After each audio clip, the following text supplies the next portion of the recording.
Bonjour à tous et bienvenue sur Maroc 24 en ce 21 novembre 2024. Aujourd'hui, un nouveau chapitre de la répression s'écrit en Algérie. L'écrivain Boualem Sansal, dont la plume tranchante a toujours dénoncé les dérives du régime algérien, est incarcéré.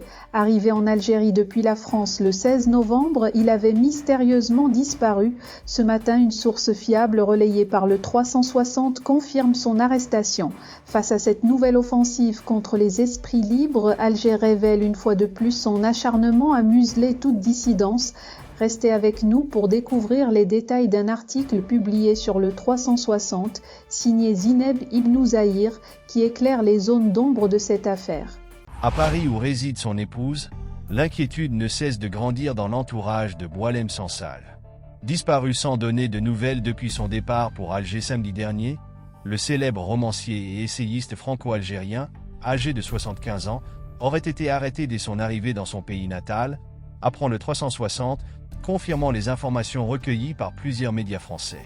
Ainsi, révèle le Figaro, Boualem Sansal aurait décollé de Paris samedi dernier en compagnie d'un journaliste français ou franco-algérien dont l'identité n'est pas confirmée.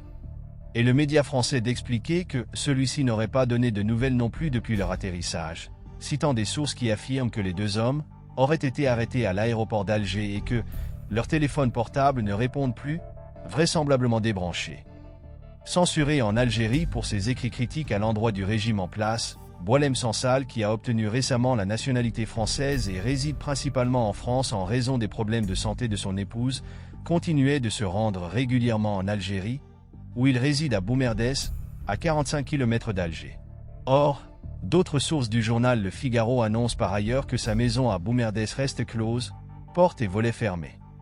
Le livre de trop de Boualem Sansal, jusqu'à présent, malgré la haine que nourrit à son égard le pouvoir en place, Boualem Sansal n'avait jamais fait l'objet d'une incarcération. Son dernier livre a-t-il ravivé la haine du pouvoir algérien à son égard? Cela ne fait aucun doute, car dans Le Français, parlons-en. Édition du Cerf, l'écrivain et ancien haut fonctionnaire dans l'industrie en Algérie ne manque pas d'y évoquer son pays, dressant un parallèle entre la situation actuelle de la France et celle de l'Algérie avant la guerre civile des années 1990, dite décennie noire. Un pont de l'histoire du pays dont il est interdit de parler en Algérie sous peine d'emprisonnement.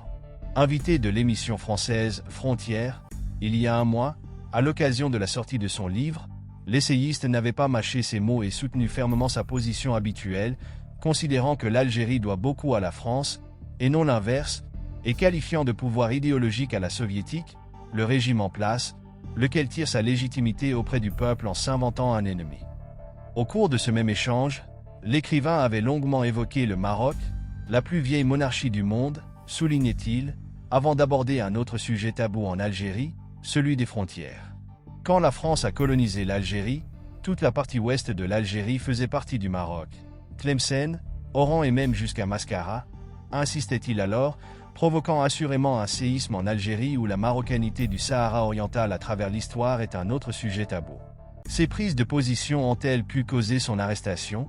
Jean-François Colosimo, éditeur de son dernier livre, se dit plus qu'inquiet, souligne à cet égard le Figaro. À l'heure actuelle, il ne fait aucun doute qu'au pays des généraux, on ne supporte plus la moindre contestation, quitte à basculer franchement et officiellement dans la dictature. Faisant l'objet de vives critiques au sein même de sa population et de ses ressortissants à l'étranger, le régime au pouvoir semble désormais déterminé à mener une chasse sans merci à l'égard de tous ceux qui ne marchent pas au pas, à commencer par l'intelligentsia du pays, sa matière grise la plus précieuse. Cheb Khaled, Kamel Daoud et co., les voix de la dissidence. La chasse à l'homme a commencé il y a quelques semaines avec les poursuites judiciaires intentées contre Cheb Khaled par la justice algérienne pour sa présumée implication dans une rocambolesque affaire d'espionnage, sans surprise, au profit du Maroc. Révélé le 20 octobre par le journaliste Abdou Semar, directeur du média Algéripar, lui aussi exilé de son pays en raison de ses positions critiques, cette pseudo-affaire serait en réalité motivée par une chose bien précise, la haine du Maroc. En effet, poursuivait le journaliste d'investigation, la seule raison plausible à ces accusations farfelues est à chercher du côté de la nationalité marocaine que Cheb Khaled a acquise en 2013 par décret royal, chose qui lui a valu de s'attirer les foudres du régime algérien et du président Tebboune, au point de devenir persona non grata dans son pays. Autre victime de ce régime, l'écrivain Kamel Daoud, fraîchement couronné du prix Goncourt pour son dernier roman Houri, édité aux éditions Gallimard. En s'attaquant à un sujet interdit en Algérie, la décennie noire, l'écrivain est victime depuis la publication de son livre de violentes campagnes diffamatoires, révèle son éditeur, orchestré depuis l'Algérie. Plutôt que de se féliciter de la nomination pour la première fois au Goncourt d'un auteur algérien, l'Algérie a préféré lancer des poursuites à son endroit. L'écrivain fait désormais l'objet de 2 plaintes, l'une émanant d'une présumée victime du terrorisme qui l'a accusé, depuis un plateau télévisé en Algérie, d'avoir dévoilé son histoire dans le roman sans son autorisation, et la seconde émanant de l'Organisation nationale des victimes du terrorisme. Des plaintes que Kamel Daoud, interdit de publication en Algérie, envisageait déjà, car dès la première page de son livre, celui-ci insérait en préambule l'article 46 de la Charte pour la paix et la réconciliation nationale, laquelle stipule notamment qu'est puni d'un emprisonnement de 3 ans à 5 ans et d'une amende de 250 000 à 500 000 dinars algériens, quiconque qui, par ses déclarations, écrits ou tout autre acte, utilise ou instrumentalise les blessures de la tragédie nationale pour porter atteinte aux institutions de la République algérienne démocratique et populaire, fragiliser l'État, nuire à l'honorabilité de ses agents qui l'ont dignement servi, ou ternir l'image de l'Algérie sur le plan international. Boualem Sansal, fervent soutien de Kamel Daoud, est-il tombé sous le coup de cette loi? Pour l'heure, annonce le Figaro, si l'écrivain est détenu par la sûreté algérienne, comme ses proches le soupçonnent, l'Élysée et le Quai d'Orsay ne devraient pas manquer de demander des explications au gouvernement algérien.